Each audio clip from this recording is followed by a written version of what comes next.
The way you renew your mind here, for me, and it looks different for everybody. Some of you guys are readers. Who's a reader? Okay, I'm a reader and a listener. Anyone listeners in here? You're an audible learner. Okay, it works both ways, but for some it works better than others. I have the Bible on CD. I can remember it when I hear it, and when I read it, more easily forget it. I don't know why. That's the way it is with me. Some people I talk to are like, nah, if I read it and see it, then I can remember it. Some people are visual learners. Anybody visual learner? Like, you can remember movies you saw back when you were a kid. Okay. And what's interesting is the Bible in our day of technology, it comes through all those mediums.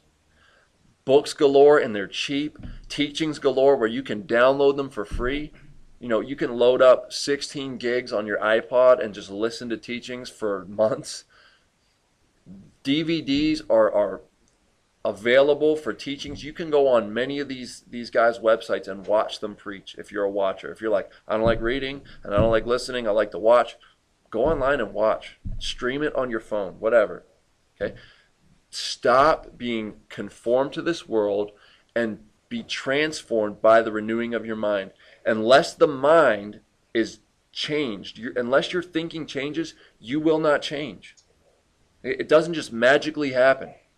We don't just become Christians and magically we're just changed.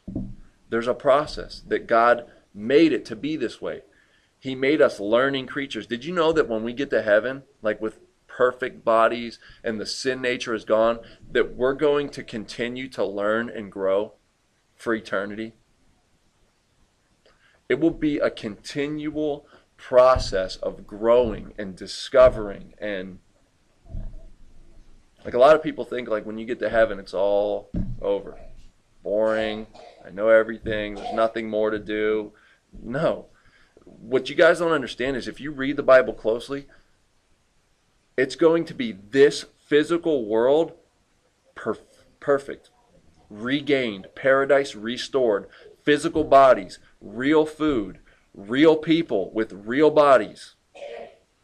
This world restored and perfect, ruling and reigning with Christ over a physical, real world with animals, with other creatures that we have no clue what they're going to be like.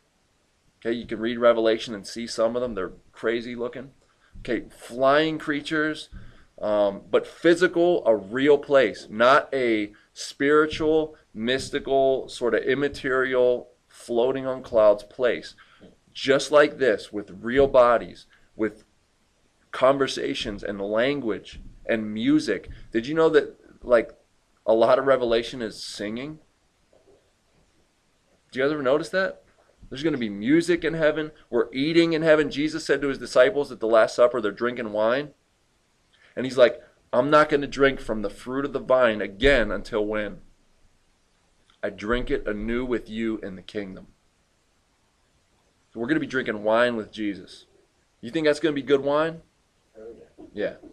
That's going to be good wine. Yeah. Yeah. Perfectly aged. He'll be like, this is aged 1,000 years. Right? You like your little stuff from 1980? Yeah. You guys get the deal though, okay? The reason we think sometimes that heaven will be boring and like is because your mind's not renewed and you have the culture's view of what heaven looks like. Amen. The sinner, the darkened mind, you have their view of what heaven looks like. You don't have the real biblical view. Okay? And so the idea is this. Romans 12:2 is telling us, look, stop being conformed to the pattern of this world. It's time to be changed like a caterpillar to a butterfly. That's a drastic change.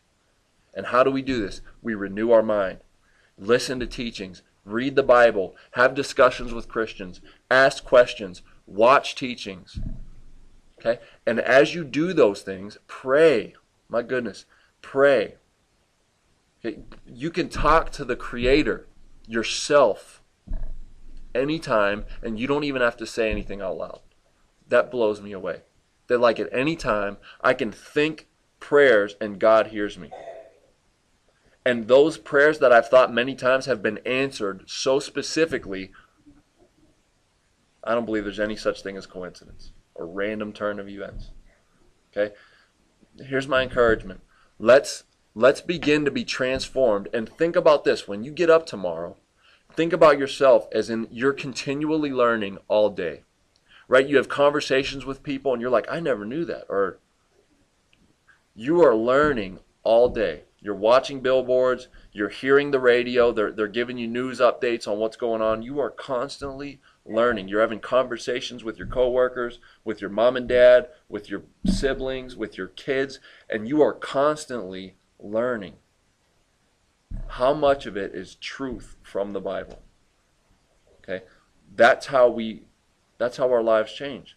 That's how we offer our bodies as living sacrifices. We stop conforming to the pattern of this world, and we begin to be transformed by the renewing of our mind. And then what we think begins to change the inside of us, and the inside of us then translates into our actions.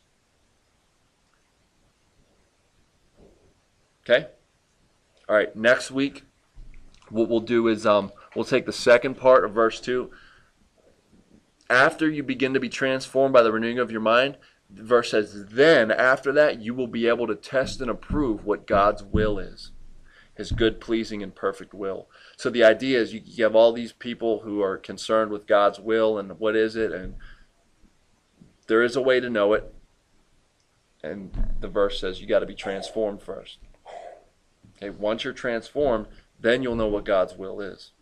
His good, pleasing, and perfect will. And I'm encouraged for next week because a lot of people have the wrong view about God's will, and I had it, and it's sort of like for a couple years was like debilitating on me, and it like stopped me from making moves. And so I'll share that next week, and we'll get on that. So let's pray, and we'll be done.